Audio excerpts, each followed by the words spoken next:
Buongiorno, ben ritrovati a questa nostra prima edizione. Tante le notizie, tanta la cronaca ed i collegamenti con le nostre redazioni. Fra pochi istanti ci collegheremo con Venezia per parlare del contributo d'accesso, ma prima una notizia che arriva dal Vicentino, una tragedia avvenuta a Monticello Conte 8, ci collegheremo fra qualche istante anche con i nostri colleghi che stanno andando sul posto. Potrebbe trattarsi, ma il condizionale è d'obbligo, di un omicidio-suicidio, tutto ancora è da definire. Sentiremo fra pochi minuti la nostra collega che sta andando lì. E noi invece lasciamo la cronaca e andiamo subito a Venezia perché parliamo dei contributo d'accesso, già 41.000 prenotazioni. Per noi la vedo già pronta nello schermo la nostra Ilaria Marchiori. Ilaria, buongiorno, a te la linea. Buongiorno anche a te Daniela, buongiorno ai nostri telespettatori. Ci troviamo proprio a Venezia, nei pressi della stazione di Santa Lucia, alle porte della città, perché come hai anticipato proprio domani ripartirà il contributo d'accesso che resterà in vigore per 60 giorni, dunque fino al 26 luglio. Ricordiamo dalle 8:30 alle 16 con i criteri fondamentalmente identici a quelli precedenti. Sono in realtà cambiati i metodi per ottenere l'esenzione. Fondamentalmente devono pagare i visitatori non veneti che alloggiano all'interno del comune di Venezia e non hanno amici o parenti in città, e chi prenota nel portale con 3 o più giorni d'anticipo paga 5 euro, mentre per gli altri la cifra è di 10 euro. Ad oggi sono 5.284 i prenotati per il 3 aprile. Qui insieme a noi c'è il direttore dell'Associazione Veneziana degli Albergatori, Daniele Minotto. Allora, siamo pronti per partire. Dal vostro punto di vista, come vede il ritorno del contributo d'accesso in città a partire proprio da domani, quindi in vista delle festività pasquali? Sicuramente è una misura che è importante per la città di Venezia, riconosce l'importanza e il valore del turismo residenziale, quello che pernota, perché chi pernota nel comune di Venezia, quindi non solo nella città antica, quindi negli alberghi, nelle strutture extra alberghiere, che sia a Mestre, che sia al Lido, che sia nelle isole, non è tenuto ad pagare il contributo d'accesso, perché con la prenotazione dell'albergo riceve il QR code per l'esenzione, quindi può accedere in città senza nessun problema. È una misura che abbiamo sostenuto sempre noi, l'abbiamo contribuito in questi anni perché è stata una lunga gestazione per riuscire ad arrivare a questo risultato. Non è la soluzione di tutti i problemi della gestione dei flussi turistici, però è un elemento che permette di programmare l'afflusso delle persone e quindi programmare i servizi. L'altro è cercare di incentivare a venire magari nei momenti più di bassa stagione, perché ovviamente è stato deciso un periodo dell'anno dove c'è maggiore affluenza e quindi magari chi non vuole pagare questo contributo che è necessario per pulire la città. Per il 70% degli ingressi in città sono escursionisti, cioè turismo pendolare che viene in giornata e lascia piuttosto poco la città, lascia più che altro dei costi. Quindi è un contributo corretto, noi auspichiamo che si attui tutto l'anno in modo che diventando a regime ci possa essere un pieno controllo dei flussi. Cosa si sente di dire a chi invece lo contrasta e non lo ritiene una misura per gestire i flussi turistici? Che non è corretto, perché non è sicuramente la soluzione di tutti i problemi, ma è un sistema che ci permette intanto di sapere chi viene in città. È una misura che serve anche per la sicurezza in città, perché così poter monitorare in un momento anche di tensioni internazionali come siamo in questo momento, sapere esattamente chi c'è, perché anche chi pernota, bene o male, la schedina di notifica noi la dobbiamo fare, comunicare alla questura chi viene a dormire nelle nostre strutture. Quindi circa 90.000 persone sono segnate ogni giorno e la questura è in grado di poter intervenire. Poi ce ne sono altre 3 volte tanti che non sappiamo chi sono, però dovendo prenotare, verificando i flussi, già questo aiuta.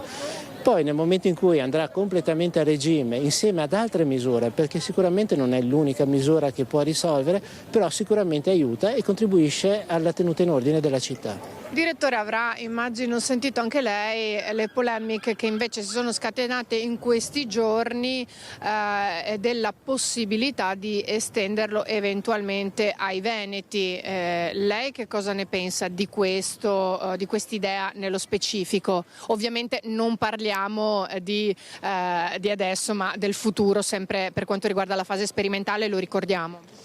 Allora, è la misura necessaria, perché il grosso delle persone, degli avventori in città giornalieri sono nostri concittadini veneti, che è giusto che vengano in città, perché questa non è una città puramente turistica, ma è la capitale del Veneto, quindi la città governativa, quindi ci sono sedi istituzionali, e secondo noi sarebbe giusto che dal lunedì al venerdì, quando proprio in concomitanza con l'apertura degli uffici, poi ovviamente chi ha bisogno di ospedali, di altre cose, quelle sono altre cose, ma per il fatto di chi ha bisogno di venire per motivi di lavoro dal lunedì al venerdì, è giusto che possa accedere gratuitamente, perché chi viene da Rovigo, da Belluno, ha diritto di poter andare in regione, di andare al tribunale, di andare nelle varie sedi. Il sabato e la domenica, i giorni festivi, vuol dire che si viene a fare una gita, quindi magari in quei giorni dare anche un piccolo contributo, essendo comunque a breve raggio e potendo venire a fare lo stesso una passeggiata, una gita anche dal lunedì al venerdì, forse si può fare. Quindi non al 100%, ma almeno nei momenti dove c'è maggior pressione. Durante i giorni intermedi della settimana normalmente non c'è un problema di overtourismo. E sentiamo invece qual è l'opinione proprio in tal senso del sindaco di Venezia Luigi Brugnaro in questo servizio. Estensione del ticket d'accesso ai veneti. Il candidato sindaco di Venezia per il centrodestra Simone Venturini non la esclude, con l'idea di aumentare la tariffa massima oltre 10 euro per ridurre il turismo giornaliero da un lato e dall'altro raccogliere maggiori risorse per ottimizzare i servizi ai residenti, con un focus su trasporti e rifiuti, idea sulla quale torna il sindaco uscente Luigi Brugnaro, boccia la proposta di far pagare l'ingresso in città ai veneti. I veneti secondo me non devono pagare, devono prenotarsi e poi ci devono essere delle regole più stringenti. E va oltre, rilancia l'idea dell'ingresso in città superando previa registrazione dei varchi quali tornelli. Un domani se farei tornelli, perché con la schedina tu passi, fa bip, si avversa, vai avanti e indietro quanto vuoi. Secondo me in futuro i veneti è l'unica cosa che dovranno fare, prenotarsi in quelle giornate. Penso che sia il minimo della pena. Io sono di Mogliano, ok? Non sono veneziano, per cui non avrò. Se i veneti pagano camì, ok? Non credo sia il caso che paghino, non mi sembra un bel segnale. Secondo me i veneziani, i veneti e tutti quelli che hanno diritto entrano gratis, quanto vogliono e dove vogliono. Poi come sarà, come si evolverà nel tempo, si vedrà. C'è chi parla di un biglietto unico, chi vuole togliere del tutto perché dice non serve a niente, ma non è vero che non serve a niente, perché abbiamo dimostrato al mondo intero la delicatezza di Venezia. E che dire della proposta di una carta dei servizi cui costo comprenda anche, non soltanto, l'ingresso ai musei, già avanzata dall'avvocato mestrino Alessio Vianello dell'Associazione Futuri di Venezia. Ma non va bene a 35 euro, deve essere molto più alta, perché solo il museo costa 35 euro. Era Vianello quello però? Vianello, bravo, era Vianello quello, non so, è scritto Vianello qua, è scritto Brugnaro. Infine torna a spiegare perché venerdì prossimo tornerà il contributo d'accesso in città. Abbiamo anche fatto cassa con qualche milione, fatalità, ma non era quello l'obiettivo. L'obiettivo è quello di far capire al mondo intero che la città è delicata. Veneti e veneziani che anche quest'anno saranno esentati dal pagamento di questo ticket, ribadisce infine. I veneti non pagano niente. I veneti non pagano niente. Eccoci qui, io ringrazio il direttore Minotto di essere stato in nostra compagnia. Sentiamo invece nel prossimo servizio che cosa ne pensa il candidato sindaco di centro-sinistra Andrea Martella, sempre in merito alla questione. Lui pone una domanda direttamente alla Regione. Nel frattempo io qui da Venezia restituisco la linea allo studio. Vogliono estenderlo, vogliono aumentarlo e mi piacerebbe sapere davvero cosa ne pensa la Lega, cosa ne pensa Zaia rispetto ad una proposta che loro hanno voluto non fosse applicata ai veneti. Non piace la proposta di estendere il contributo d'accesso anche ai veneti, anzi accende ancora di più lo scontro tra chi il ticket l'ha prima ideato e poi applicato. Si continua a fare sperimentazioni senza avere un'idea reale di come si possa affrontare il tema dell'overtourism a Venezia. Io penso che il ticket d'accesso così non risolva il problema, fa fare cassa ma non diminuisce il numero dei turisti. Serve, secondo il candidato sindaco, un modo nuovo di gestire il turismo partendo dall'organizzazione della città. Il turismo è una grande forza per Venezia, ma non può svuotarla, ed è per questo che non si risolve il problema con un ticket, ma si risolve programmando meglio i flussi turistici, si risolve diversificando le politiche turistiche, aumentando la stagionalità, proteggendo quelli che sono i luoghi più fragili, ed è quello che noi faremo. Ho l'impressione che nel centrodestra ci sia confusione tra le forze politiche e ci sia di fatto una certa incoerenza che non va a vantaggio della città e del suo futuro.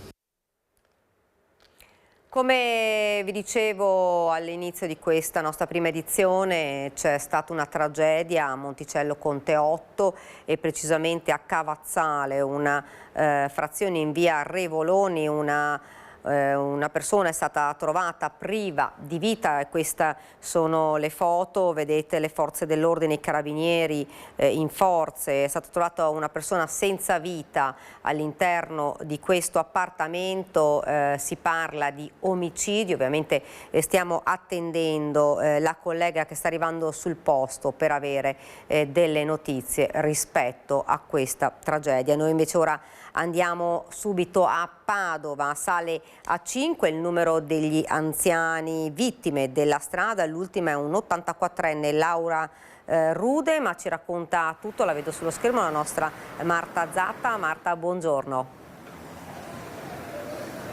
Sì, buongiorno ai nostri telespettatori. Esatto, quello che arriva da Padova e dalla provincia di Padova è un vero e proprio bollettino di guerra, con l'ultima vittima, appunto Laura Rude, come hai detto tu, appunto sale a 5 il numero degli anziani morti lungo le strade. Un bollettino veramente preoccupante. Solo dall'inizio dell'anno, appunto, 5 vittime. La prima il 16 febbraio, Ermenegildo Favero, un 70enne di Piazzola sul Brenta, che è stato investito mentre era in sella alla sua bicicletta lungo la Valsugana a Curtarolo. E ancora il 27 febbraio Antonio Piazza, un 84enne di San Giorgio in Bosco, quindi siamo sempre sull'Alta Padovana, investito da un camion a Cittadella mentre attraversava la strada anche lui in bicicletta. E ancora il 31 marzo, ben 2 vittime. La prima è Luigi Rosso, un 80enne investito mentre era in bici a San Giorgio in Bosco. E poi alla sera la seconda vittima, Anna Polese, un 89enne travolta da una moto a Campodoro. E appunto l'ultima vittima,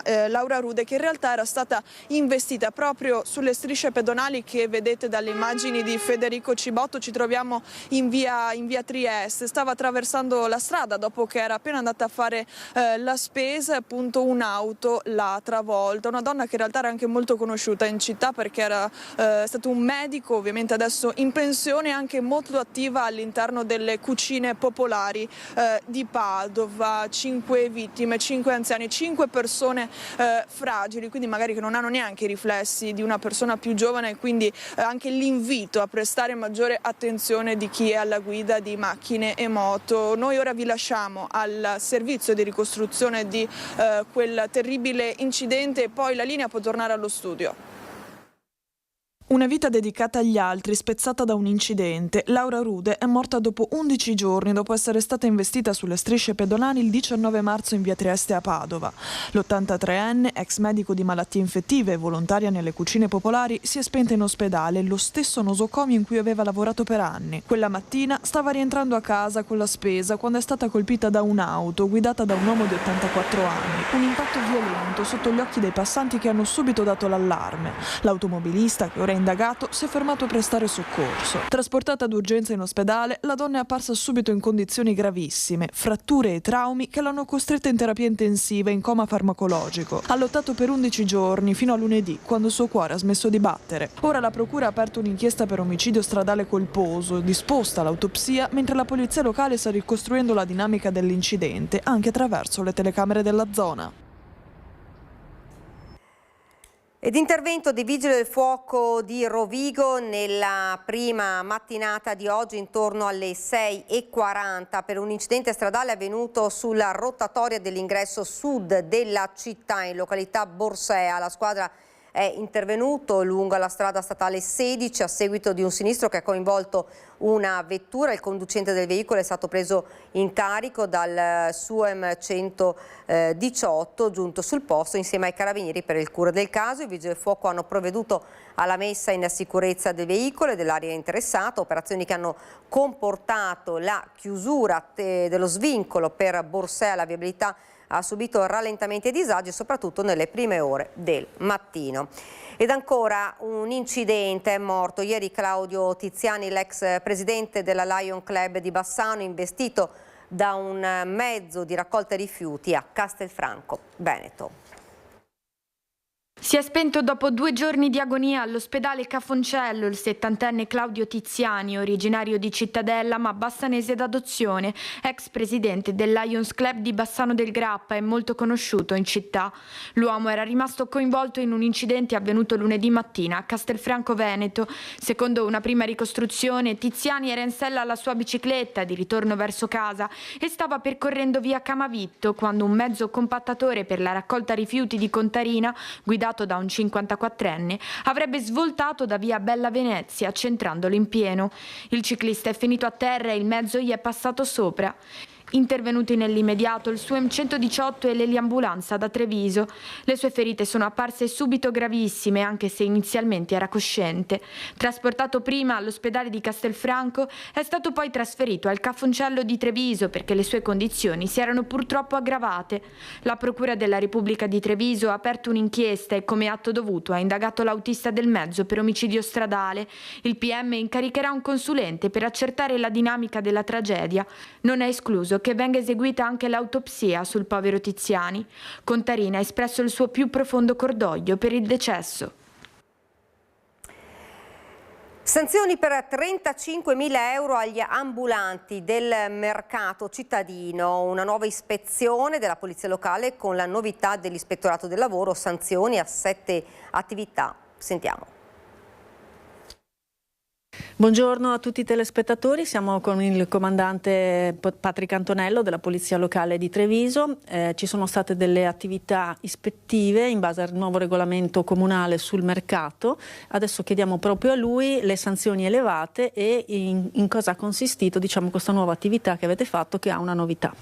Buongiorno anche ai telespettatori. L'attività svolta nei giorni scorsi, possiamo dire anche le settimane scorse al mercato, in particolare il mercato maggiore, quello che si svolge normalmente il martedì e il sabato, è stata un'attività congiunta compiuta grazie all'attività di ispettorato del lavoro con polizia locale e in particolare i controlli sono stati concentrati appunto sulla verifica della regolarità del lavoro, il lavoro dipendente e l'eventuale lavoro nero e anche il rispetto di alcune regole della normativa della sicurezza sul lavoro.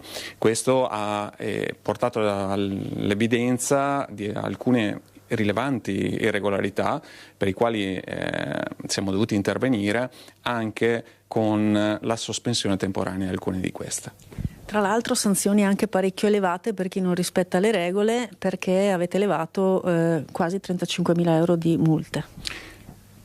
Le sanzioni sono quelle previste dalla normativa e effettivamente l'attività svolta, come si diceva prima, ha riguardato 7 imprese e sommando effettivamente questo è l'importo che è stato comminato a livello sanzionatorio.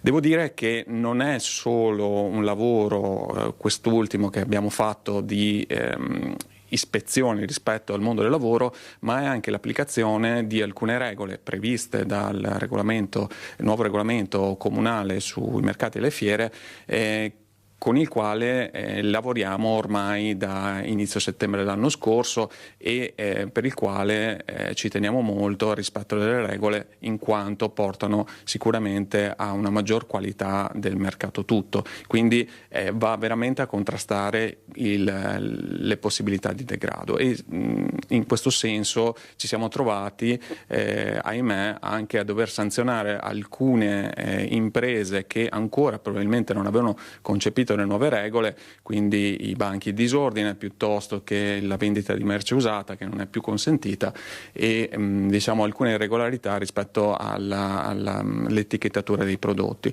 Tutte queste evidentemente sono attività che puntano a una maggior qualità e una tutela anche del consumatore, e devo dire che per fortuna comunque stiamo cominciando a vedere qualcosa di utile, nel senso che è evidente come i commercianti un po' alla volta si siano adeguati e l'hanno fatto sicuramente in maniera abbastanza veloce, l'attività comunque continuerà, l'attività di vigilanza insomma. Tra l'altro norme e sanzioni che arrivano anche a tutela degli stessi lavoratori, perché sono state violate anche norme sulla sicurezza del lavoro che abbiamo visto in Veneto è un dramma. È proprio così, la sicurezza del lavoro è su qualcosa su cui assolutamente non si transige e alcune irregolarità sono state individuate, però devo dire che per fortuna abbiamo inteso che pressoché tutte le imprese individuate irregolari hanno comunque già svolto un'attività necessaria alla messa in regola. Ecco, poi come queste imprese si potranno regolarizzare è abbastanza facile dirlo, perché basta seguire i corsi o comunque rimettersi nelle norme rispettandole. È proprio così, diciamo che non è un'attività impossibile, lo fanno tutti e come ha detto lei giustamente questa rispetto alle regole va sicuramente a tutelare il lavoratore, ma in qualche modo va anche a tutelare la concorrenza, perché chi va a fare del risparmio di costi su questo genere di ambito sicuramente compete in maniera non uguale rispetto appunto alle altre attività. L'ultima domanda che le faccio, comandante, è come la gente, come i cittadini stanno percependo questo nuovo regolamento comunale? Credo che la percezione sia sotto gli occhi di tutti, camminando per il mercato si possono vedere effettivamente banchi che si presentano in condizione diversa ed effettivamente la qualità percepita a mio avviso è già evidentemente superiore. Ringraziamo il comandante e restituiamo la linea allo studio. Grazie davvero a Elena Dal Forno, grazie anche al suo ospite, il comandante della Polizia Locale di Treviso. Ed ora ci spostiamo nel Vicentino, perché c'è una comunità sotto shock per la morte avvenuta ieri sul lavoro, costata la vita ad Egidio Bergamo, un allevatore 41enne di Romano Dezzelino, molto conosciuto nel Bassanese, accaduto sul Monte Grappa. È proprio qui che ieri sera è morto Egidio Bergamo, 41enne, residente a Romano Dezzelino. Ci troviamo in Col Campeggia, sul massiccio del Grappa. Bergamo era venuto ieri sera per lavorare le terre che gestisce di solito. Stava usando questa macchina per spargere il letame, per concimare il terreno, quando qualcosa deve essere andato storto. Forse qualche ingranaggio si è inceppato, l'uomo ha cercato di sbloccarlo e adesso è al vaglio dei vigili del fuoco che sono intervenuti dalla dinamica di questa tragedia. Il dramma sarebbe avvenuto in serata e il ritrovamento di quello che restava del corpo di Bergamo sarebbe avvenuto parecchie ore più tardi. A dare l'allarme attorno alla 00:30 è stata la madre di Bergamo. Non vedendo rincasare il figlio sono stati allertati i vigili del fuoco, è stato allertato il SUEM 118. Quando i soccorritori sono arrivati sul posto si sono trovati davanti una scena tremenda. È l'ennesimo incidente mortale sul lavoro. Bergamo era molto conosciuto non solo a Romano, dove viveva e dove ricopriva la carica di referente degli agricoltori. Purtroppo sappiamo che è un territorio, quello dell'agricoltura, in cui ci sono tanti lavori fatti individualmente, laddove l'intervento dell'uomo è fondamentale perché funzionano le macchine. Diventa anche un'ennesima dimostrazione che l'agricoltura va resa più sicura, ma in questo momento evidentemente si parla di una persona che non c'è più, di conseguenza ci stringiamo tutti, anche la comunità di Romano, alla famiglia. Una figura che avevamo incrociato in più occasioni anche noi di Rete Veneta, con le tante interviste rilasciate al nostro microfono per trattare la questione delle predazioni dei lupi, per parlare di malghe alpeggio, di allevamenti, campagne e montagna. Grande lavoratore, si era sempre battuto per tutelare il suo settore, critico, provocatorio, propositivo e soprattutto un grande ottimista. Quest'anno invece di portarle in montagna le porteremo a Jesolo, perché almeno lì porteremo le nostre vacche al sicuro al pascolo. Le vacche sono in sosta, prima di partire noi ci abbiamo rifucilati, adesso siamo pronti per scendere a valle. Gli ultimi 400 metri ce l'abbiamo fatta. Ed ora andiamo nel Trevigiano, parliamo di bulli in azione nella Marca trevigiana. Nel primo caso 3 minorenni sono accusati di rapina su un coetaneo a Conegliano, ancora più grave il caso registrato all'oratorio di Trevignano, dove 3 14enni hanno picchiato un 13enne sullo sfondo mesi di vessazioni. In 2 sono stati denunciati per stalking.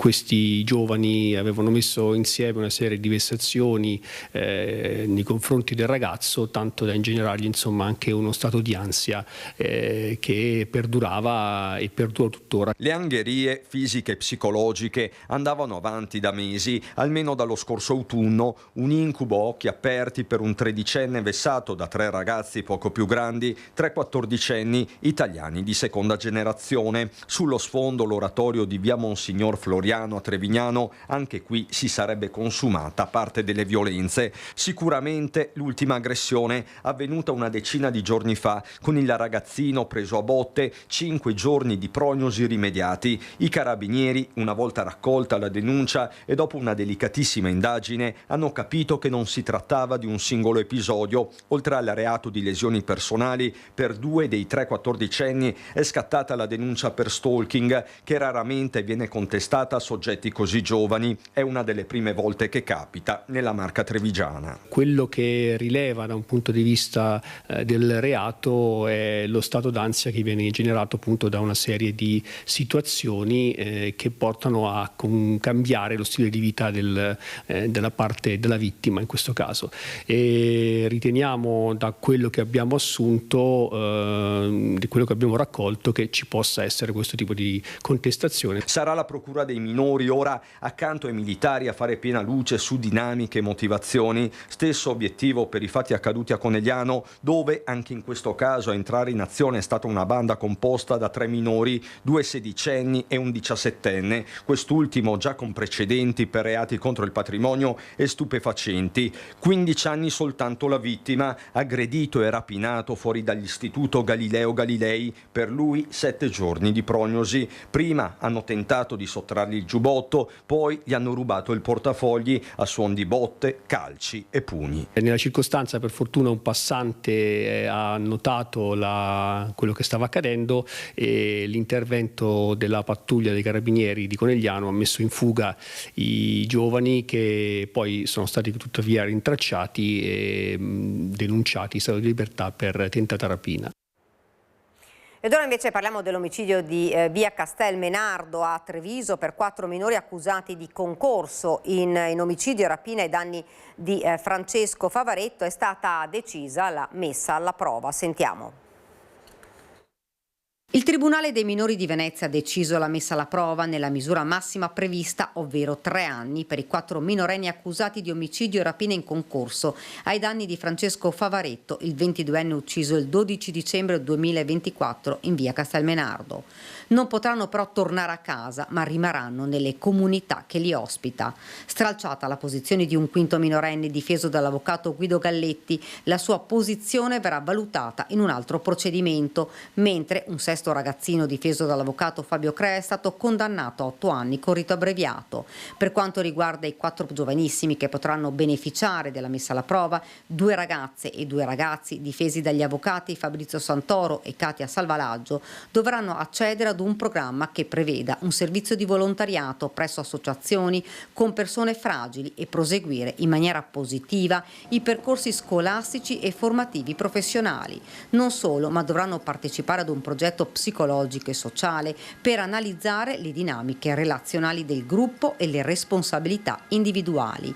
I minori in questo periodo avrebbero dimostrato di aver capito il disvalore delle loro azioni.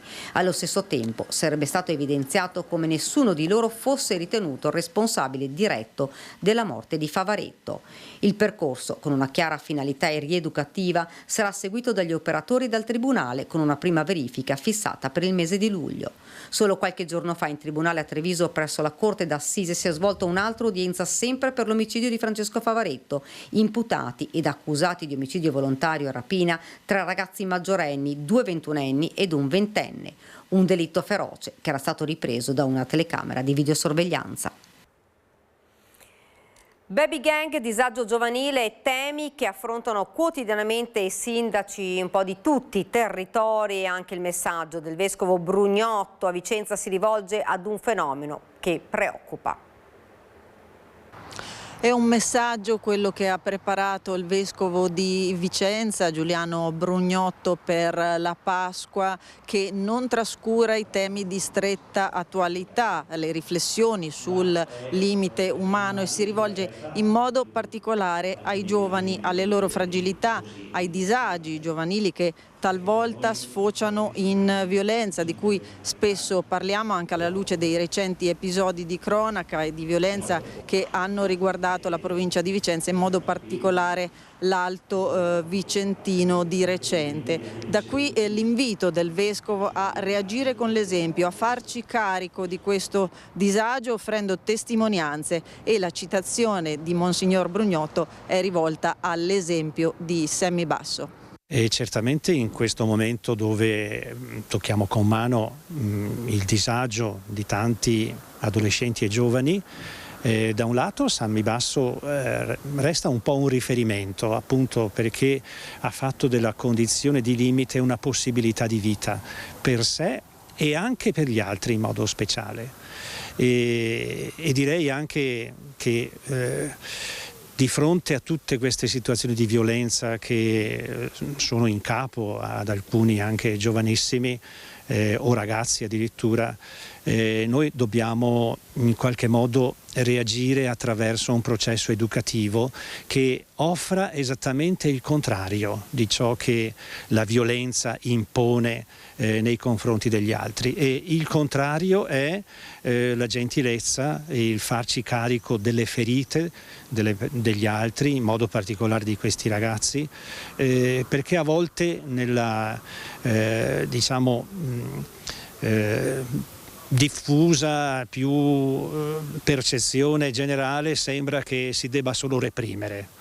Io credo che certamente c'è uno spazio che va anche in questa direzione, ma non deve essere la regola fondamentale. Con le nuove generazioni abbiamo bisogno di offrire piuttosto delle testimonianze credibili, e non è che il mondo in senso ampio ce ne offra tantissime, piuttosto vanno ritrovate in quelle relazioni più vicine, perché spesso ci sono genitori che offrono la propria vita e affrontano anche tante difficoltà per far crescere i propri figli, e queste testimonianze credibili sono la vera opportunità anche per i nostri ragazzi, i nostri giovani. La preadolescenza è il lato oscuro del social. Abbiamo sentito un esperto come Lino Cavedon che lancia un monito agli adulti. Dall'adescamento online alla violenza tra giovanissimi, 2 facce dello stesso disagio. Nel primo, una undicenne finisce nella rete di un adulto che si finge coetaneo per conquistare la sua fiducia, fino a ottenere immagini intime. Il 36enne vicentino è stato arrestato. Nell'altro caso, un 13enne accoltella la sua insegnante a scuola dopo aver trasformato l'aggressione in uno spettacolo da condividere sui social. 2 episodi legati da un filo comune: fragilità e ricerca di attenzione in ambienti digitali senza filtri. Per gli esperti, come Lino Cavedon, che si occupa anche di devianze giovanili, è in atto un cambiamento nei giovanissimi di cui gli adulti non hanno coscienza. La prima considerazione importante è la preadolescenza non esiste più.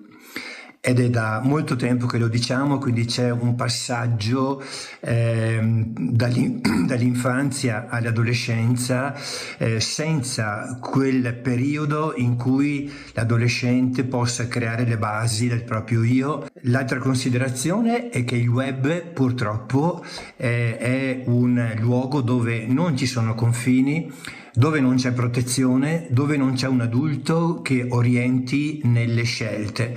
E la grande domanda è chi si incontra nel web. La grande preoccupazione è che oggi effettivamente i genitori e a volte anche la scuola incidano meno del web per quanto riguarda il coltivare modelli comportamentali. Quindi è importantissimo che aiutiamo i ragazzi a produrre pensieri propri. Chiaramente siamo in presenza di grandi fragilità, ma non sono innaturali, perché la preadolescenza è il tempo in cui ci si mette in gioco, si fanno esperienze e si cerca di capire il proprio valore.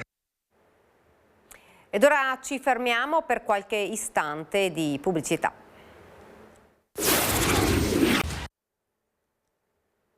Siamo tornati nuovamente in studio ed andiamo subito a Bassano, perché il nostro pesce d'aprile sul Teatro Cittadino di Bassano ha scatenato una pioggia di reazioni da parte della città. L'idea piace a tutti e il telefono del sindaco è davvero bollente da ieri sera, ma ce ne parla il nostro Ferdinando Garavello. Ferdinando, buongiorno.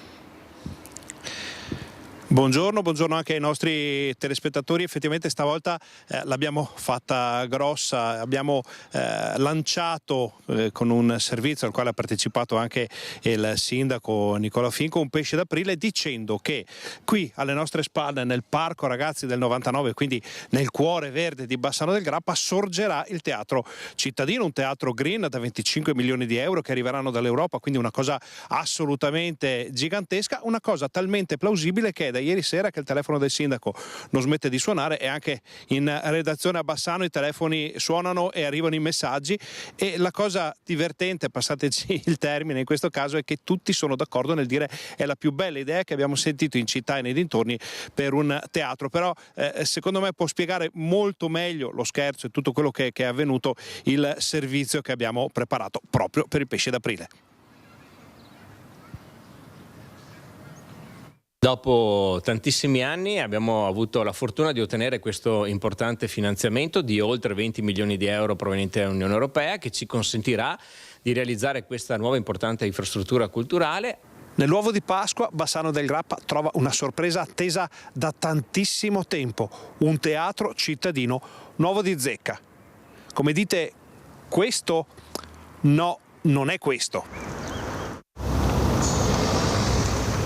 Ecco, questo è il posto giusto. Venite, vi facciamo vedere.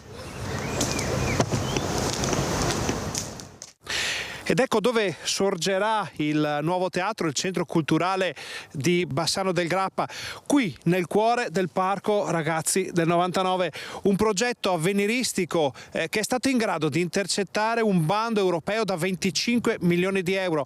L'Europa vuole la transizione ecologica, vuole il green e appunto più verde di così Bassano non poteva proporre, per un'idea davvero straordinaria di cui abbiamo già i primi rendering. Queste sono le prime immagini inedite e straordinarie di quello che sarà il Teatro Cittadino.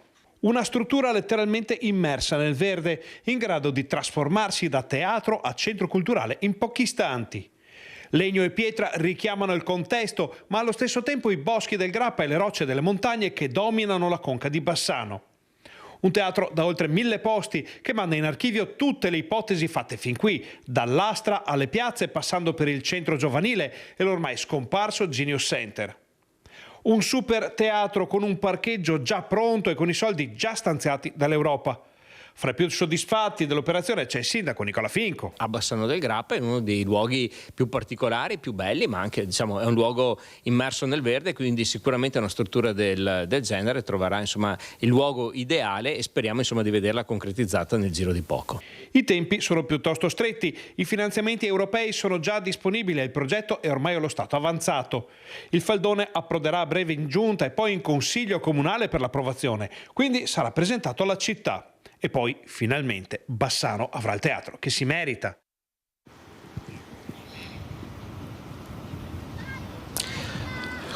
Questo era il servizio, un ringraziamento dicevamo al sindaco Nicola Finco che si è prestato per un pesce d'aprile che però non è mai una burla fine a se stessa, è sempre una piccola provocazione che riguarda problemi che effettivamente ci sono sul territorio. Bassano del Grappa, capoluogo, chiamiamolo così, della Pedemontana, non ha un teatro degno di questo nome, ha piccole sale da poche centinaia di posti e da anni si parla di un nuovo teatro, tutte le proposte sono ferme letteralmente con le 4 frecce per tanti motivi, prima di tutto quello dei soldi, ma non solo quello, sono scelte strategiche su cui non ci si mette d'accordo. Noi abbiamo provato questa ipotesi, abbiamo sentito che piace effettivamente ai cittadini e a tutto il territorio, perché ripeto continuano ad arrivare telefonate e messaggi, quindi i progetti che abbiamo fatto fare dal nostro potente staff li mettiamo a disposizione dell'amministrazione comunale o di chiunque vorrà vederli per dare un'occhiata, perché l'idea di avere un teatro qui alle nostre spalle dove effettivamente già ci sono concerti da migliaia di persone potrebbe essere interessante, potrebbe anche essere decisiva soprattutto per quel fattore green che calza a pennello con il luogo in cui ci troviamo. Con questa provocazione noi vi cediamo la linea. Grazie davvero a Ferdinando Garavello. Noi ora invece parliamo di cose davvero serie, parliamo di encefalite da zecca, andiamo subito all'ospedale di Feltre dove dicono e ribadiscono fondamentali le strategie di prevenzione, in primis la vaccinazione. Sentiamo. E si è da poco conclusa qui all'ospedale di Feltre la conferenza stampa che ha voluto fare il punto sulla presenza delle zecche in provincia di Belluno e soprattutto sulla loro pericolosità, perché sono responsabili certamente della trasmissione della malattia di Lyme, la cosiddetta borrelia, e però anche fortunatamente in casi sporadici, ma certamente molto gravi anche di TBE, di encefalite da morso da zecca. E proprio a Santa Maria del Prato oggi un testimone d'eccezione, Alberto Chele, che è trevigiano di Frescata di Preganziol, ma vive a Borca di Cadore da diverso tempo. Lì aveva e ha una occupazione. Lo scorso anno nel mese di maggio un mal di testa improvviso e poi anche una difficoltà motoria ad una gamba ha lanciato un segnale d'allarme. Di lì la strada è stata tutta in salita, vero Alberto? Assolutamente sì, è stato un percorso molto duro, sono stati passati 2 mesi in rianimazione, dopodiché pian piano al risveglio iniziare a muovere qualche arto, una seconda riabilitazione fatta all'ospedale di Mota per 7 mesi, dove ho recuperato la funzionalità, insomma bene, di arti, busto, una gamba ancora, e adesso sono alla Mon per lavorare ulteriormente, più forza, cercare di guadagnare più forza, l'indipendenza l'ho finalmente ottenuta e bisognerà continuare a lavorare ancora a lungo. Il percorso è sicuramente lungo, però secondo me sì, quello che vi dico di fare, secondo me sì, il vaccino, ecco, soprattutto se d'estate venite su in montagna dalle parti lì Cadore eccetera, vaccinatevi, sicuramente meglio, vi evitate almeno questa trafila, questo iter che mi è capitato, ecco. Questo è, come possiamo dire, una testimonianza vivente di quanto sia grave l'encefalite da morso da zecca, di quanto però la riabilitazione sia fattibile, possibile. Prossimo weekend Alberto ha avuto l'autorizzazione di rientrare a casa per 2 giorni, ma la sua dimissione potrebbe essere anche prossima, con un protocollo di teleriabilitazione che Alberto potrà fare anche a domicilio a Borca di Cadore. Parlando di vaccinazione non possiamo non riferirci, non possiamo non parlare, scusa Alberto se ti passo davanti, con il dottor Fiorito del Dipartimento di Prevenzione dell'ULSS 1 di Belluno. Dottor Fiorito, quanto è importante questa vaccinazione? Questa vaccinazione è estremamente importante perché è l'unico modo per prevenire l'encefalite virale da zecche. È un virus che non ha una cura specifica, e la vaccinazione è altamente efficace e effettuandola si può prevenire quasi al 100% il rischio di contrarre un'infezione di questo tipo.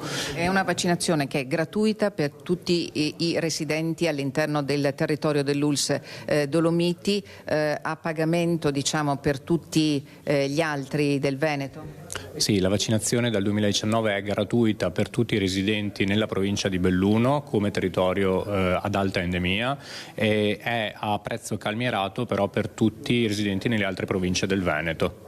Ecco, bisogna farla e bisogna essere anche consapevoli della gravità di questa malattia. Assolutamente, come ci ha detto Alberto, la gravità della malattia può essere veramente drammatica e fare la vaccinazione ci mette al sicuro. La vaccinazione può essere iniziata in qualsiasi periodo dell'anno, sapendo che necessita di un ciclo primario a 3 dosi prima di essere pienamente efficace, quindi ci vorranno comunque da quando è iniziata almeno 6-10 mesi per poter avere un'efficacia completa. Però poi dopo la protezione si può mantenere nel tempo anche attraverso dei richiami periodici. Ed ora andiamo invece in Friuli Venezia Giulia, dove c'è stata una seconda tragedia riguardante un giovane triestino nell'arco di un mese. Una 25enne è stata trovata senza vita nei bagni del centro di salute mentale di via Gambini, nel centro del capoluogo giuliano. C'è una lunga storia di disagio personale alle spalle della triste scoperta fatta nel pomeriggio di mercoledì 1 aprile al centro di salute mentale di via Gambini. All'interno dei bagni il personale di Asugi ha rinvenuto il cadavere di una ragazza triestina di 25 anni in cura proprio presso la stessa struttura. L'immediata chiamata al 118 e il tempestivo intervento dei paramedici purtroppo non è in alcun modo servito a evitare l'irreparabile, nonostante i prolungati tentativi di rianimazione. Stando a quanto riferito dai carabinieri intervenuti sul posto per i necessari rilievi, si sarebbe trattato di un gesto estremo. Purtroppo il secondo episodio del genere nell'ultimo mese che ha spento l'esistenza di un giovane triestino. Il pensiero è andato infatti immediatamente al 25enne cestista triestino Matteo Babic, travolto da un treno lo scorso 10 marzo alla stazione di Monfalcone. Di quanto accaduto nel centro di via Gambini è stato allertato il PM di turno, a cui sono stati consegnati verbali e accertamenti tecnici dei militari del comando provinciale di Trieste. La salma rimane a disposizione della magistratura per eventuali accertamenti autoptici.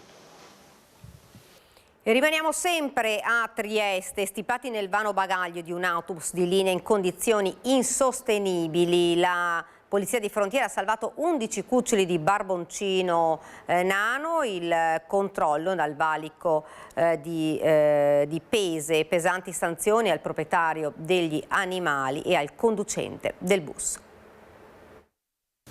11 cuccioli di barboncino nano di età compresa fra le 8 e le 12 settimane, stipati in gabbie piccolissime nel vano bagagli di un autobus di linea proveniente dalla Romania e diretto in Francia, animali rinchiusi al buio, senza cibo né acqua, mancava anche l'apposito impianto di ventilazione. È quanto scoperto dagli agenti della Polizia di Frontiera che hanno intercettato il mezzo al valico di Pese. L'operazione risale alla mattina di venerdì scorso. I barboncini sono stati trovati a seguito di un ordinario controllo. Alcuni dei cuccioli erano praticamente incastrati nel trasportino, impossibilitati a effettuare qualsiasi movimento. Immediatamente il personale della Polizia di Stato ha messo in sicurezza gli animali, contattando anche il medico veterinario dell'azienda sanitaria che ha accertato le precarie condizioni in cui versavano i cuccioli e la loro sofferenza dopo un lungo viaggio. Quindi è stato disposto il sequestro sanitario dei cani, che ora si trovano in una struttura protetta e sono disponibili per l'adozione, secondo le modalità indicate sul sito internet dell'azienda sanitaria. Il proprietario degli animali e il conducente dell'autobus, entrambi cittadini moldavi, sono stati pesantemente sanzionati per l'introduzione, il trasporto e la cessione illecita di animali di compagnia nel territorio nazionale e la mancata protezione dei cuccioli durante il trasporto. L'autobus è stato posto sotto sequestro. E noi rimaniamo sempre in Friuli Venezia Giulia, ma andiamo a Udine. In costante aumento gli interventi con l'elicottero nell'ambito delle missioni di salvataggio del soccorso alpino del Friuli Venezia Giulia. Nel 2025 sono state 233 su 433 missioni, 26 le persone recuperate senza vita lo scorso anno. Soccorso alpino e speleologico del Friuli Venezia Giulia. Nel 2025 aumentate di quasi il 30% le missioni di salvataggio con elicottero, risultate 223 rispetto alle 148 del 2024. È uno dei principali dati che emergono dal censimento annuale delle missioni. L'anno scorso è proseguita la leggera crescita degli interventi. In linea con il 2024 sono stati complessivamente 433, 9 in più rispetto al 2024 e quasi il doppio rispetto al 2014. Le persone recuperate prive di vita in regione sono state 26, in aumento rispetto alle 20 vittime del 2024. L'escursionismo si conferma la principale causa di soccorso, sfiorando il 50%, mentre le attività più tecniche, considerando anche il minor numero di praticanti, sono minoritarie. Oltre il 90% dei soccorsi riguarda non socicai. Inesperienza e scarsa preparazione incidono per il 36,3% delle chiamate, tra disorientamento, incapacità e ritardi. Quasi il 30% delle cause è invece riconducibile a una scivolata o una caduta. In aumento gli interventi per alpinisti, biker e praticanti di volo libero, in calo quelli relativi alle attività di raccolta funghi e torrentismo. In flessione anche gli incidenti sul lavoro. In quasi il 50% delle missioni nel 2025 sono state tratte in salvo persone illese.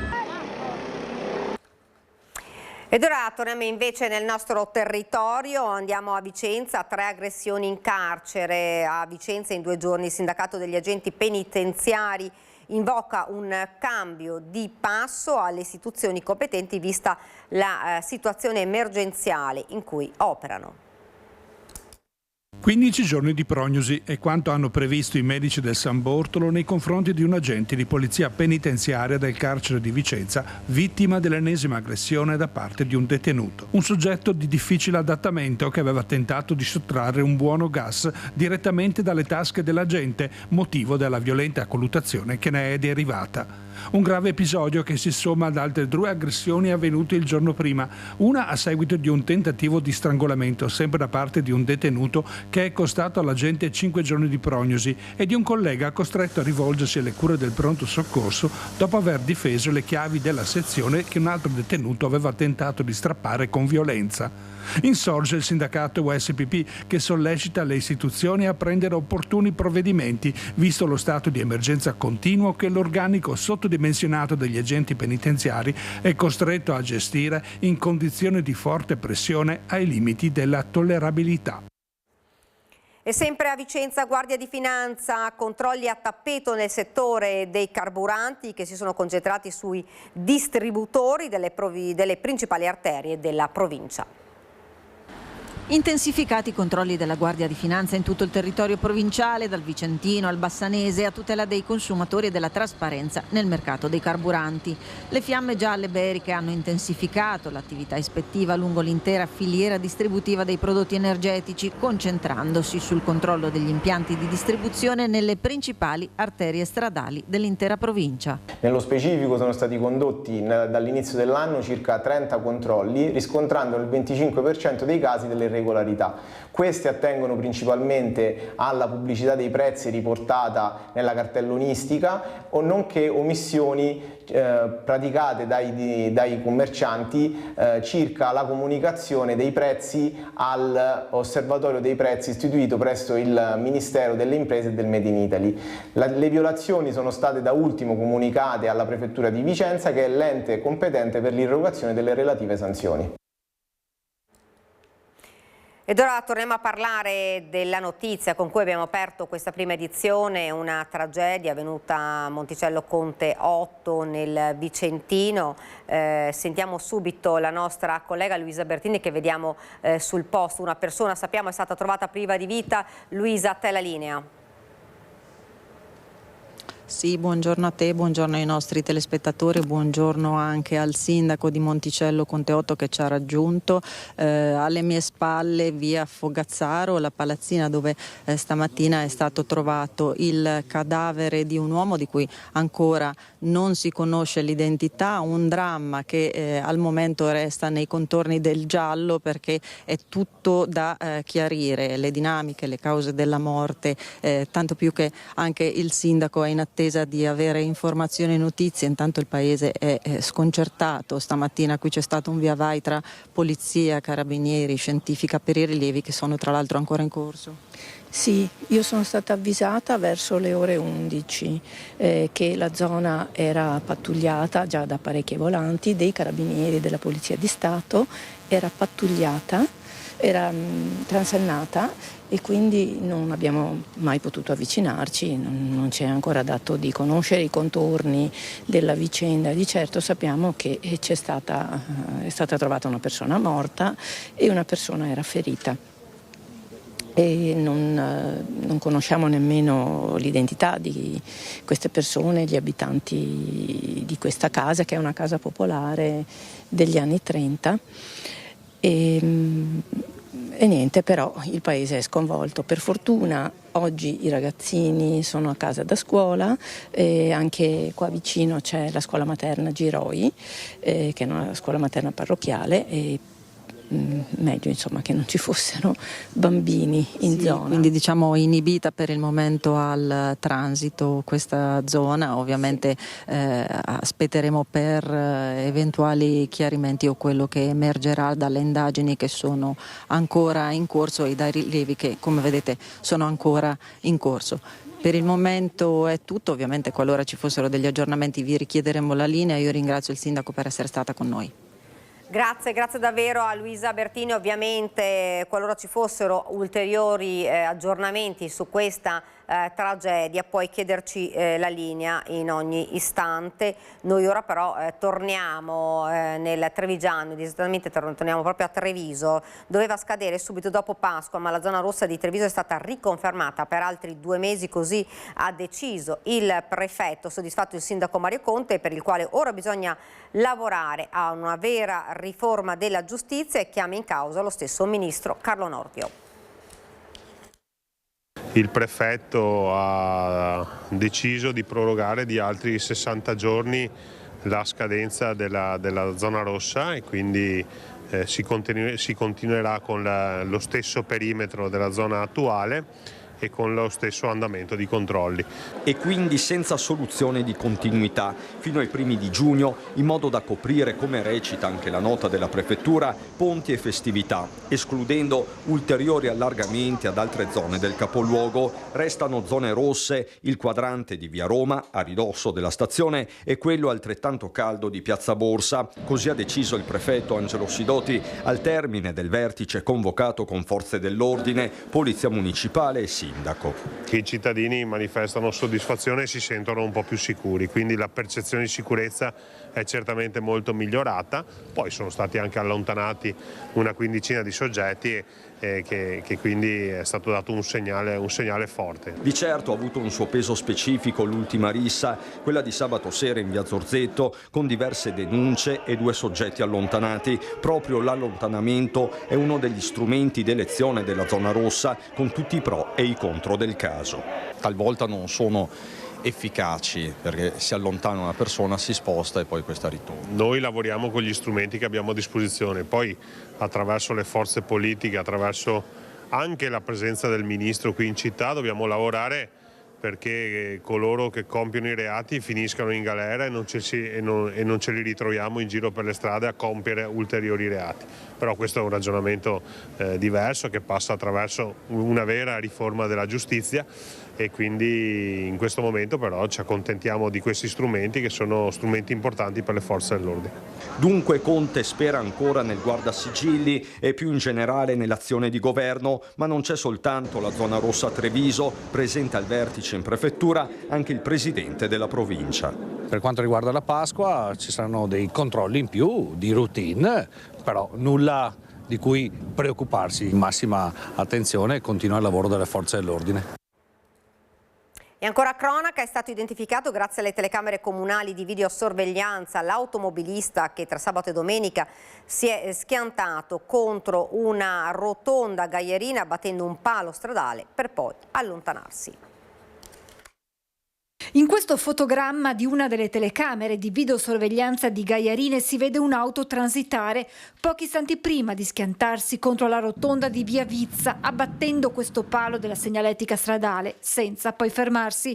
L'incidente nella notte tra sabato e domenica. Quello che mi ha sconvolto veramente è che poi hanno preso l'auto, hanno spostato l'auto di diverse centinaia di metri, anzi direi anche 1 chilometro, e capendo che non lo potevano fare hanno chiamato il soccorso stradale dando una targa, fornendo una targa diversa di un'auto che non era quella accidentata. Dopo aver atteso invano qualche giorno che il responsabile si facesse vivo, nelle ultime ore la polizia locale ha deciso di visionare le telecamere che hanno permesso di ricostruire l'accaduto dando un volto e un nome all'automobilista.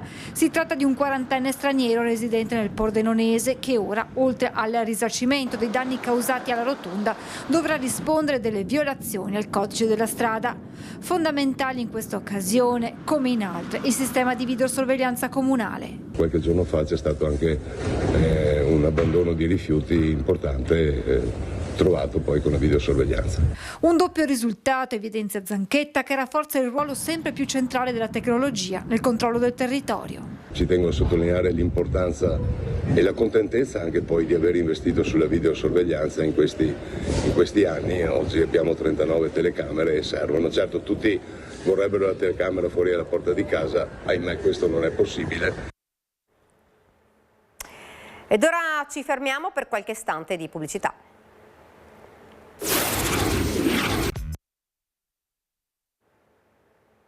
Siamo tornati nuovamente in studio, siamo alla politica, andiamo in regione per parlare della legge di bilancio. Sentiamo le parole del presidente della regione, Alberto Stefani. Presidente, la prima legge di bilancio del suo mandato, è soddisfatto? Una legge di bilancio che guarda alla sanità territoriale, al sociale, ma che investe anche molto sui giovani. Abbiamo realizzato un emendamento bipartisan che apre la strada anche a un piano di trattenimento dei talenti con il mondo dell'università, cosa su cui io ho voluto lavorare fin da subito come primo atto della mia giunta, che tiene conto però anche dell'importanza dello sviluppo economico e dell'innovazione, ovviamente integrati dai fondi comunitari, che investe sul piano casa e soprattutto continua a guardare con significativo interesse al mondo legato allo sviluppo tecnologico anche all'interno della sanità. Accennava alla proposta Stefanillo, così come è stata ironicamente battezzata. C'è stata collaborazione con l'opposizione in quel punto? Io penso che sia responsabilità di un presidente di regione dialogare con le opposizioni, dialogare con tutto il Consiglio regionale per approvare le riforme strategiche di cui questa regione ha bisogno. Non ci saranno solo i giovani come riforma strategica, ma ci sarà anche la riforma delle IPAB, ci sarà anche il nuovo piano sociosanitario, ci saranno le riforme sul piano casa per aprire al social housing, anche e soprattutto la capacità di queste regioni di essere al passo con i tempi, e questo è assolutamente fondamentale. Se il dialogo con le opposizioni garantisce idee buone e positive, ben venga il dialogo di tutto il Consiglio regionale, io ne sono assolutamente orgoglioso. Non piace ai sindacati la proposta delle borse di impiego, svaluta la contrattazione collettiva? Ma io ho avuto modo di sentire ieri sera e oggi i sindacati, ho spiegato un po' meglio qual è l'ordine del giorno che tra l'altro oggi andremo ad approvare, e questo ordine del giorno permetterà non solo il tema delle borse di studio, ma di confrontarsi su un piano strategico che riguarda anche gli alloggi, riguarda anche alcuni temi fiscali, riguarda l'attrattività del nostro territorio. Quindi certe volte bisogna andare un po' oltre i titoli di giornale e guardare poi alla sostanza degli atti che qui dentro approviamo, perché poi a fare sostanza sono gli atti, non di certo i titoli. A Padova invece continua il dibattito politico sulla possibile candidatura di Roberto Marcato a sindaco della città. Ecco cosa ne pensa l'ex sindaca Giustina Destro. Prima la benedizione del presidente del Veneto Alberto Stefani, poi la tregua sancita con la stretta di mano all'ombra del Leone di San Marco con l'assessore regionale Massimo Bitonci, e ora il benestare dell'ex sindaca di Padova, ora presidente del VIM, Giustina Mistrello Destro. La corsa alla poltrona di Palazzo Moroni per il consigliere regionale Roberto Marcato continua quindi più che spedita. Io conosco Roberto Marcato da tanti anni. Credo che negli ultimi anni lui direi si è inserito nel tessuto padovano molto bene, perché lui di sua iniziativa è venuto diverse volte a visitare il VIM, lo vedo molto coinvolto nella quotidianità di Padova. Perché no? Io credo che potrebbe essere un buon candidato. Anche se i tempi sembrano prematuri, visto che i padovani saranno chiamati alle urne nel 2027, la partita è più che mai aperta. Dal fronte opposto al momento tutto tace, ma la strada è ancora lunga. Ed ora invece parliamo di un altro argomento, parliamo dei tagli alla storia della Resistenza. Ovviamente questo ha creato non poche polemiche, lo facciamo con Alessandro Casellato, vicepresidente Istreco. Buongiorno, e lo vedo già collegato. Buongiorno. Dunque è una questione che sta sollevando non poche polemiche questa. Beh, certo, è un po' un colpo al cuore della rete degli istituti per la storia della Resistenza del Veneto, che è collegata a una più ampia rete nazionale e che svolge da decenni un ruolo molto importante, non solo a presidio dei valori fondanti della nostra Costituzione, ma anche sempre di più a vantaggio della conoscenza, della storia locale e della mediazione con la scuola. Il taglio che è stato annunciato degli insegnanti distaccati presso alcuni istituti indebolisce proprio questo rapporto organico con il mondo scolastico, che significa iniziative di aggiornamento didattico per gli insegnanti e interventi nelle scuole per portare gli argomenti più nuovi, le ricerche più innovative e meno, alla portata della conoscenza manualistica all'attenzione degli studenti del nostro territorio. Senta, c'è stata anche una mobilitazione proprio tra gli insegnanti del Veneto, 1200 firme in pochissime ore. Sì, questo fa capire quanto la presenza di 5 insegnanti distaccati presso 5 degli istituti provinciali sia riconosciuta dai loro colleghi e dalle loro colleghe come importante per il lavoro che sono chiamati gli insegnanti a svolgere nelle scuole di ogni ordine e grado del territorio. È un sostegno che viene dato loro di appunto aggiornamento, formazione rispetto a temi che magari farebbero più difficoltà ad affrontare in aula, ma sui quali hanno richieste di una maggiore appunto formazione. Si rischia davvero una drammatica riduzione delle attività. Certamente, perché gli insegnanti distaccati presso gli istituti svolgono un ruolo fondamentale. In questo momento non ci sono altre agenzie che si occupano in maniera così organica e strutturata di storia del Novecento, di storia del territorio, di storia regionale, di storia locale. E ecco, la perdita di queste figure indebolisce tutto un sistema formativo, cioè indebolisce la società veneta e colpisce soprattutto le nuove generazioni che rimarranno, come dire, senza dei riferimenti aggiornati e affidabili relativi alla storia e alla memoria del Novecento. Senta, a livello proprio numerico si parla di quanti insegnanti? Sono in questo momento 5 gli insegnanti distaccati presso 5 dei 7 istituti provinciali, ne saranno tagliati 3 e quindi ne rimarranno 2 per tutta la regione, con le difficoltà che potete immaginare a presidiare un territorio così vasto a scavalco tra diverse province. Cos'è che chiedete ora all'Ufficio Scolastico Regionale del Veneto ma soprattutto al Ministero dell'Istruzione? Sì, di riconsiderare questi tagli come sono stati riconsiderati anche in altre regioni e di garantire la continuità di queste figure, di questo servizio nei territori provinciali. Io la ringrazio, grazie davvero. Grazie a lei, grazie a voi. Grazie. Noi ora andiamo avanti, speriamo ovviamente che questa decisione venga riconsiderata, insomma, per non vedere ridurre poi le attività come abbiamo sentito. Noi cambiamo decisamente argomento e parliamo delle celebrazioni della settimana della Pasqua, della settimana santa nel Duomo di Padova. Questa mattina la Santa Messa del Crisma con la consacrazione degli oli santi. Sono gli oli santi, il crisma, l'olio dei catecumeni, l'olio degli infermi, quelli che sono stati consacrati questa mattina nel Duomo di Padova e consegnati ai sacerdoti della diocesi dal vescovo Monsignor Claudio Cipolla, con accanto Monsignor Renzo Pegoraro, vescovo eletto.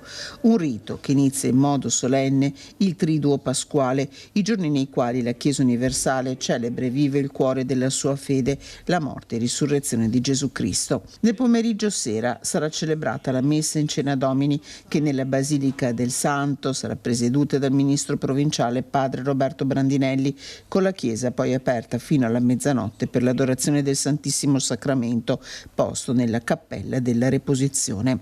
Domani il ricordo della morte in croce di Gesù. La solenne veglia delle ore 18 in Basilica sarà presieduta da padre Massimiliano Patarsini, direttore del Messaggero di Sant'Antonio, e preceduta alle 15 dalla Via Crucis, condotta dal rettore della Basilica, padre Antonio Ramina. Alle 21 di sabato santo la solenne veglia di Pasqua, presieduta dal rettore, che sarà preceduta dalla benedizione del fuoco nuovo nel sagrato. Le celebrazioni della settimana santa saranno trasmesse in diretta su Rete Veneta, emittente del gruppo Media Nord-Est, e sui canali social dei frati della Basilica del Santo. Vediamo anche come festeggeranno questa Pasqua i cittadini e che cosa porteranno nelle tavole. Pasqua alle porte, per le famiglie bassanesi è tempo di preparativi per il tradizionale pranzo. Ma come la festeggeranno e cosa porteranno in tavola? Pasticcio e si farà un rotolo, penso, non so. Io e mio figlio solo, che siamo in 2, non è che siamo in tanti. Carciofi, tutte cose più vegetariane che altro, insomma. Non è carnivora come casa mia. No, magari anche il tacchino, anche se non è Natale. Basta mangiare bene. Sì, infatti. Spero che mia figlia porta l'uovo di cioccolato, speriamo. Elisa, portami l'uovo. Risotto con sparsi, poi capita. sì, dopo quello che ne ho, perché siamo invitati dal nostro figlio. Tacchino, oppure anche cuniccio in umido, e dopo con dei contorni e dopo il frutto, il caffè. Facciamo festa così insieme. Asparagi bianchi di Bassano? Certo, quello sì. Io sono ospite ma cucino anch'io, perché io faccio la pasta in casa, mi faccio un bel pasticcio di radicchio quest'anno, poi si cucina l'agnello al forno contorni vari e dopo si festeggia naturalmente con la focaccia o la colomba, insomma, ecco, in famiglia. Uova di Pasqua? No. C'è un po' di austerity, dobbiamo restringere tutto qua. Non so proprio, aspetto un invito dei figli. Noi siamo in tanti, ma si mangia bene in compagnia. Qual è il menù? Il menù dobbiamo decidere perché siamo in tanti e qualcuno fa il primo, qualcuno fa il secondo, pur di stare insieme. Se vai fuori a mangiare al ristorante, questo sì, perché avevamo anche tentato, a parte il fatto che non si trova posto, però è abbastanza costoso mangiare fuori. Per solito se fa il capretto o roba così, con carciofi, oppure si fa coi piselli, insomma. Grigliata, carne a manetta, sia a Pasqua che a Pasquetta. E manca poco alla 26esima edizione della Padova Marathon, prevista il prossimo 26 di aprile. È presentato il programma delle stracittadine e le corse non competitive. Padova ritorna a correre il prossimo 26 aprile, presentate le stracittadine che arricchiscono la proposta della Padova Marathon 1, 5 e 10 km e per la seconda volta la 10 km crono che arriveranno come da consuetudine in Prato della Valle. Tutte gare non competitive che affiancano la maratona e la mezza maratona nel percorso cittadino. Novità per quest'anno il passaggio sugli argini, vera e propria palestra a cielo aperto. Ritorno sugli argini della 10 km anche per la 10 crono, che quest'anno sarà la sua seconda edizione. Il percorso è lo stesso della stracittadina più lunga, quindi 10 crono e stracittadina 10 km condividono il percorso, hanno semplicemente degli orari differenziati, ma il percorso è lo stesso ed è bellissimo anche per i cittadini di Padova, già li frequentano, li conoscono, ma anche per quelli che magari non hanno l'occasione di viverli, impossessarsi, vivere anche quella parte di Padova che è meravigliosa. L'anno scorso furono oltre 20.000 i padovani che aderirono. Ora le iscrizioni alle stracittadine sono aperte e potranno essere sottoscritte nei punti vendita lì e online. Le iscrizioni stanno galoppando, abbiamo veramente grandissima soddisfazione nel vedere a quasi un mese dall'evento la mezza maratona pressoché sold out, la maratona che galoppa ad un nuovo record storico, e la 10 crono che comunque aveva raggiunto il tetto massimo l'anno scorso e sicuramente lo raggiungerà anche quest'anno. Le stracittadine sono appena disponibili per l'acquisto del pettorale, quindi anche quelle andranno sicuramente esaurite nel breve. Una corsa che vuole essere green con il sostegno di Acegas, APS e AMGA. Sì, anche quest'anno rinforzeremo la raccolta differenziata con 250 punti di raccolta, aggiungeremo erogatori per l'acqua lungo il percorso per gli atleti e ci occuperemo delle pulizie finali, di restituire alla città le nostre vie così come sono state trovate da chi ha iniziato questa maratona. Dalla maratona passiamo al ciclismo, un'opera che proietterà Spresiano ben oltre i confini della Marca a quelli nazionali, un velodromo per le gare di ciclismo su pista che porterà benefici, turismo e finanziamenti. Il velodromo di Spresiano nel 2028 sarà realtà. Il cantiere di Lovadina è ripartito a pieno ritmo dopo quasi 8 anni di stop. Ora si procede spediti. Entro 10 giorni finirà la demolizione delle opere costruite in eccesso rispetto al nuovo disegno. Poi i 2 nuovi bandi per la progettazione e la gestione dell'impianto, che ospiterà gare di ciclismo su pista, sarà coperto e avrà circa 3.000 posti per gli spettatori. Un'opera che è indispensabile per il nostro movimento, indispensabile per quello che sarà anche un grande mondiale nel 2031 che ci sarà in Trentino, dove però la sede per le gare su pista sarà appunto questo velodromo. Il sindaco ribadisce che è un'opera interamente pubblica e che l'impegno economico del comune, 4 milioni di euro, sarà ampiamente ripagato. L'area, che vale 1,5 milioni, una palestra con bollette pagate, 1 milione il valore, una strada di collegamento da 1.350.000 euro. Siamo già a 3.850.000 euro, abbiamo 3 weekend all'anno in uso esclusivo al comune a 10.000 euro al weekend per 50 anni, fate voi i conti di quanto viene fuori e già siamo ben oltre la cifra investita. E poi non ultimo abbiamo ricevuto da parte del Ministero del Turismo un finanziamento di 2 milioni di euro per la pista ciclabile di Via Vecelio e li abbiamo ricevuti proprio perché nella domanda abbiamo detto che qui c'è il velodromo in costruzione. La pista sarà lunga 250 metri, interamente in legno e rispetterà gli standard internazionali. Il secondo velodromo d'Italia al coperto, dopo quello di Montichiari, Brescia. Recentemente abbiamo visto delle piste molto veloci dove sono stabiliti dei record e speriamo che questa sarà la pista del futuro per i nuovi record. E Venezia si prepara ad accogliere la 7ª edizione del Salone Nautico con novità dal 27 al 31 di maggio. Venezia tornerà a essere il cuore della nautica internazionale con la 7ª edizione del Salone Nautico 2026 dal 27 al 31 maggio all'Arsenale. Appuntamento che conferma il profondo legame tra la città e il mare e rafforza il suo ruolo strategico nel Mediterraneo, non senza conseguenze però legate alla guerra in Medio Oriente. L'incertezza in questo momento è un aspetto oggettivo, quindi c'è un aspetto logistico da una parte, tutti i trasporti nell'area ovviamente del Medio Oriente in questo momento sono bloccati, questo crea dei problemi oggettivi per il trasporto di imbarcazioni in quella zona e ovviamente paghiamo tutto il prezzo del calo dell'aumento energetico in questo momento. Detto questo, il Salone Nautico di Venezia quest'anno sarà un po' la cartina tornasole per vedere la bontà, diciamo, della domanda a livello Europa. Promosso dal Comune, organizzato da Vela SPA in collaborazione con la Marina Militare, il Salone si presenta con numeri solidi, attese circa 300 imbarcazioni, di cui 240 in acqua e 270 espositori provenienti da tutta Europa. Un'edizione che punta a consolidare il posizionamento internazionale della manifestazione, già confermato dagli oltre 30.000 visitatori del 2025. I numeri che stiamo vedendo in questo momento sono promettenti, ma soprattutto il dialogo con gli espositori e con i clienti che visiteranno Venezia in quell'occasione, cioè fra meno di 2 mesi, tendono a dirci che la situazione è positiva. Al centro di questa edizione si conferma il tema della sostenibilità, ampio spazio dedicato alle propulsioni elettriche, ibride e a idrogeno, insieme a tecnologie per la gestione energetica e materiali innovativi capaci di ridurre consumi ed emissioni. Non mancherà l'attenzione alla tradizione, con uno spazio dedicato alla cantieristica in legno e il sapere artigiano. E parte ufficialmente la sfida di Bassano per diventare capitale della cultura italiana 2029, la presentazione a Milano in queste ore.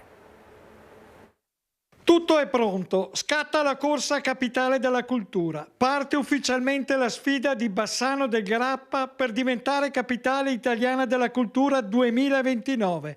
Il sindaco Nicola Finco è concentrato sull'importante sfida. Domani a Milano, presso le Gallerie d'Italia, presenteremo la candidatura di Bassano del Grappa, la presenteremo alla stampa a livello nazionale e locale. Abbiamo scelto proprio Milano perché in questi mesi è stato ospitato il cavallo colossale del Canova, ma dove noi andremo a descrivere la nostra idea di città, non solamente di sviluppo da un punto di vista culturale, ma proprio di sviluppo a 360 gradi, quindi dall'ambiente al welfare, ai servizi da dare agli anziani ma anche ai giovani, all'attrattività sia per l'economia del nostro territorio ma anche per chi vuole fare famiglia a Bassano del Grappa e anche per una nuova idea di urbanistica e di sviluppo urbanistico della nostra città. Dunque non solo un progetto culturale ma un vero modello di città. È questa l'idea che Bassano porterà sul tavolo nazionale.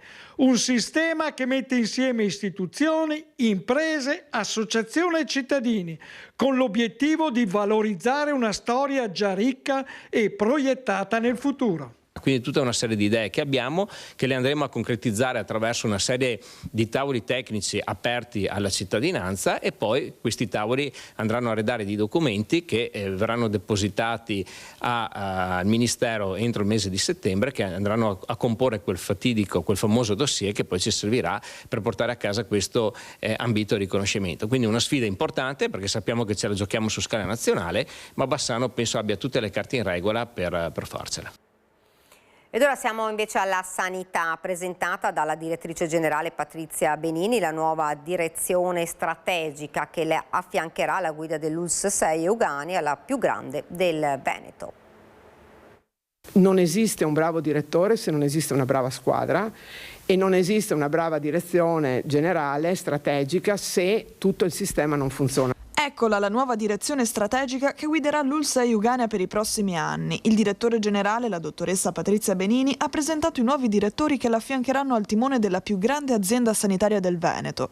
La dottoressa Elena Deborah Tuffanello è il nuovo direttore sanitario, geriatra con una lunga esperienza in ambito ospedaliero e poi territoriale. Alla guida della direzione amministrativa il dottor Francesco Favretto, proveniente dall'ULSS 1 Belluno, mentre il dottor Stefano Vianello prosegue il suo precedente contratto come direttore sociosanitario.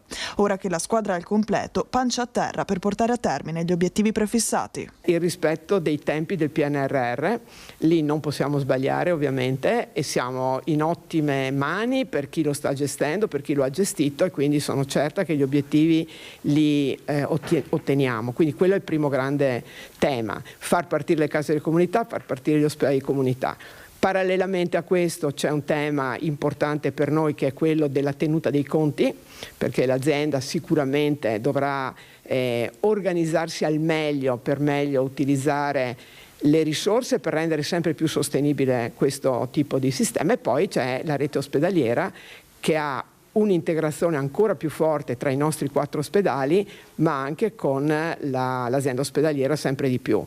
Ultimo punto, ma non ultimo, è la specialistica ambulatoriale, dove abbiamo tutto il discorso dei tempi d'attesa, dell'organizzazione delle prese in carico e anche lì il grosso parterre, che è tipico di Padova, dei convenzionati, soprattutto ambulatoriali. Ed ora una bella notizia, Federica Pellegrini di nuovo mamma. Nelle scorse ore infatti è nata Rachele, la seconda figlia della campionessa. L'annuncio è arrivato via social dalla Divina e dal marito Matteo Giunta. Rachele è nata nello stesso ospedale della sorellina più grande Matilde, che ora ha 2 anni e che ha scelto il nome Rachele. Il parto è avvenuto al Sacro Cuore Donna Calabria a Negrar di Valpolicella, a pochi chilometri da Verona. Federica, che aveva scelto da tempo di partorire con un cesareo programmato, ha scritto su Instagram: la nostra piccola è nata con la luna rosa. E noi siamo arrivati al termine di questa prima edizione. Io vi ringrazio Tony Esposito e Alessandro Granziera, i 2 registi che ci hanno seguito. Vi do appuntamento a domani, grazie e arrivederci.